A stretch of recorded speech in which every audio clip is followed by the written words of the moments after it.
identify with somebody who's been in the streets and is still there. Although he's recorded with Digital Underground and he's still with the group, he has his own solo album out called Tupacalypse Now.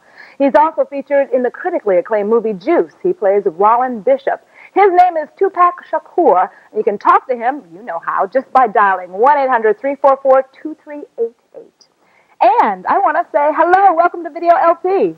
Hello. Hello. How you doing? You know, I heard you were a comedian. Just a funny guy. Who, me? Yes, you. That ain't me. You know what? And I find that hard to believe, although now I'm seeing it because I listened to your album, read all the press on you, and I thought, this is an angry young man. He is a young man who's a little bit mad about the situation. Everybody says that. And then me playing a murderer didn't help. Right, exactly. He's a real angry young man. Yeah. But I'm a human being. You know what I'm saying? And I go through smiles, tears, laughter, all that. You know, I'm a Gemini too, which makes it even that much more complicated. So I can flip any second. But relatively, if I'm happy, everybody's happy. But as long as there's things going on that people are not happy at, that's when Tupac will start flipping. Okay, we'll talk about some of the things that you're not happy about. First of all, role models. Did you have any role models growing up? Yes, a lot of strong Who were they? Assata Shakur, Fred Hampton. These are people my mother used to talk to me about. My mother was a role model now. Afterwards, after I'm growing up, I can go, yeah, you was right. Right, because she was a Black Panther. Yes, and she was real. You know what I'm saying? So I love that.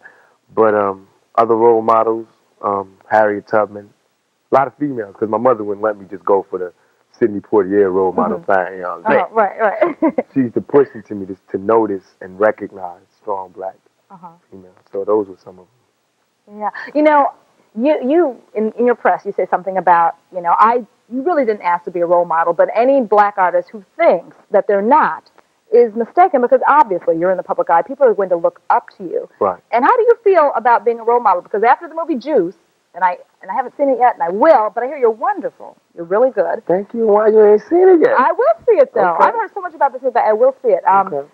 You know that young people are going to look up to you. So you've got to be a role model. That's why you have to be real. A role model. I want to be, instead of a role model, I want to be a real model. Because a role is a role. You know what I'm saying? If I always play like I'm so goody-goody, then somebody see me doing something bad that every human being has to go through, and they're going to go, wait a minute, he ain't cool. You know what I'm saying? Then I'll let him down. But if I be me, I can never let anybody down. Yeah. Because I'm going to have to be me. That's true. But you say that kind of like do as I say, not as I do. Because you have a message, and you want people to hear that message, but not necessarily to emulate.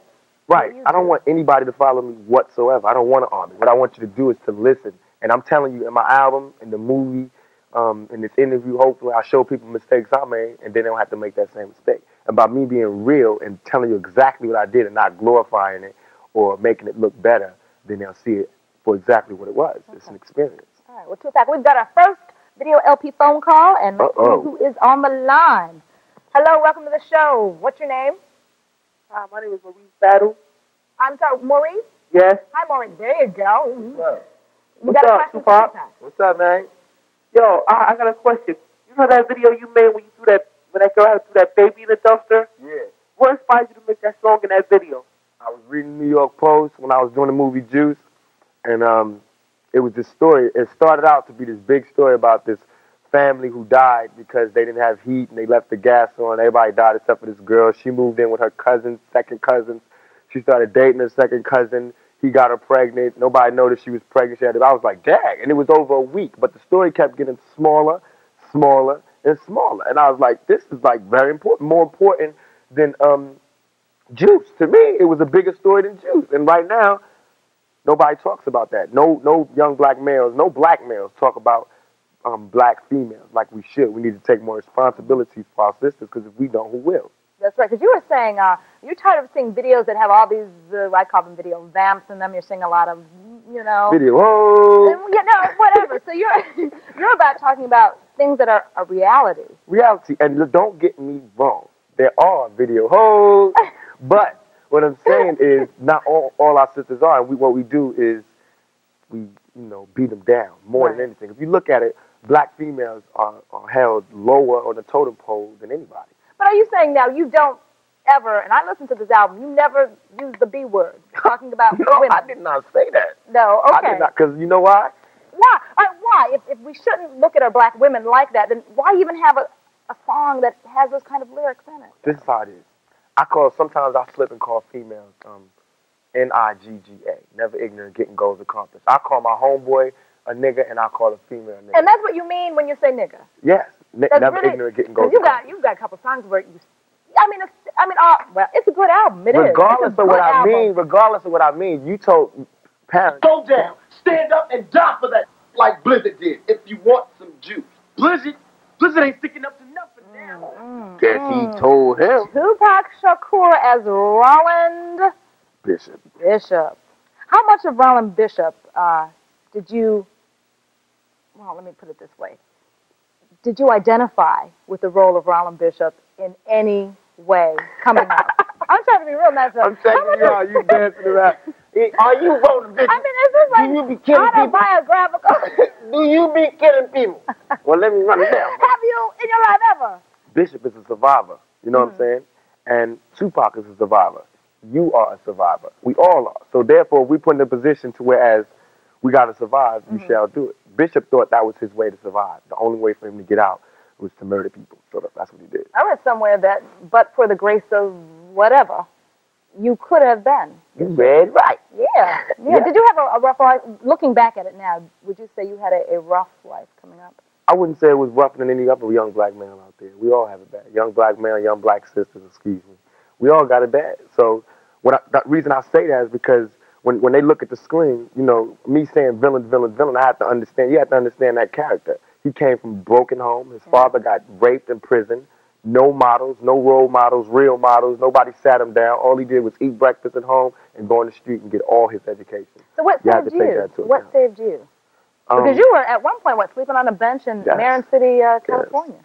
I call it ghetto gospel. That's when people, you know, look and see something in you, and they might give something, don't know why they're doing it, but they just do it. That's what it was. Ghetto people. I had a lot of ghetto mamas, ghetto brothers, you know.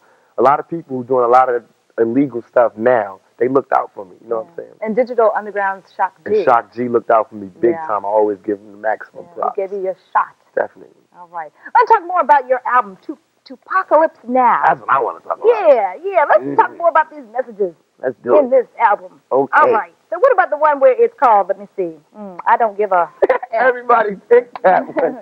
I don't give a F. Okay. I don't. I really don't. Like when people ask me, when are you going to think about when people start saying you curse too much? I don't give up. What are you going to think about when they say that, you know, God shouldn't have 2 earrings? I don't give up. What are you going to think about brothers saying, why you sticking up for the females? You must be sprung. I don't give up. What are you going to say when the police stop you and they say you can't do? I don't give up. We got to stand up at some point and just stop stuttering. Like Sister Soldier says, I give a maximum props. Stop stuttering, stop knee buckling, and just say what you mean and say it loud.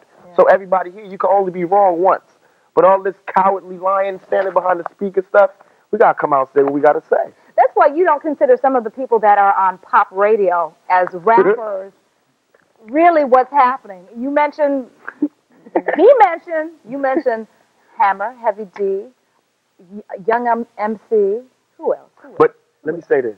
I love Heavy D. Yeah. I love all of these people. And you respect them for what they're doing. Yes, I do. Because Hammer's people don't know this. I really do appreciate him doing that because now black kids can see that you can have $30 million.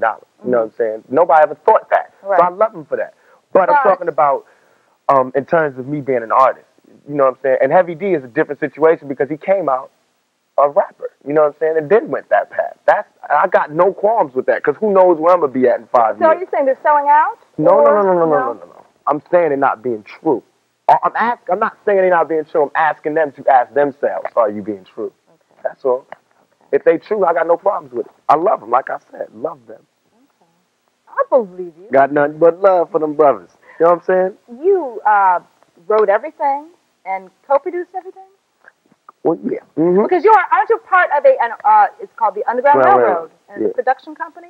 I'm a busybody. You know what I'm saying? Like, I don't know this much about Nathan, but I got to be involved in everything. The videos, well, do this, put this here. So that's how it is. Everybody be producing the song. I go, well, I want the beat to go boom, bop. I want this thing. Somebody got running on this side.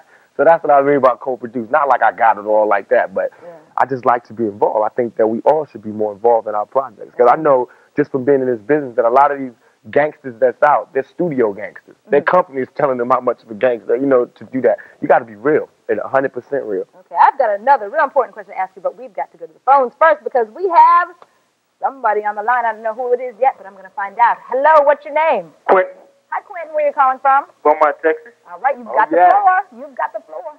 Yeah, I just wanted to ask Tupac, what has it been like for you being in the business? What has it been like? You heard that Tribe Called Quest song? Record company people are shady.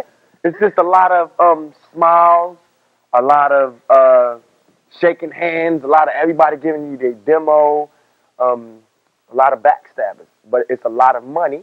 It's a lot of good experience, a lot of travel, a lot of females. And that's good. So you got to weigh it. All right.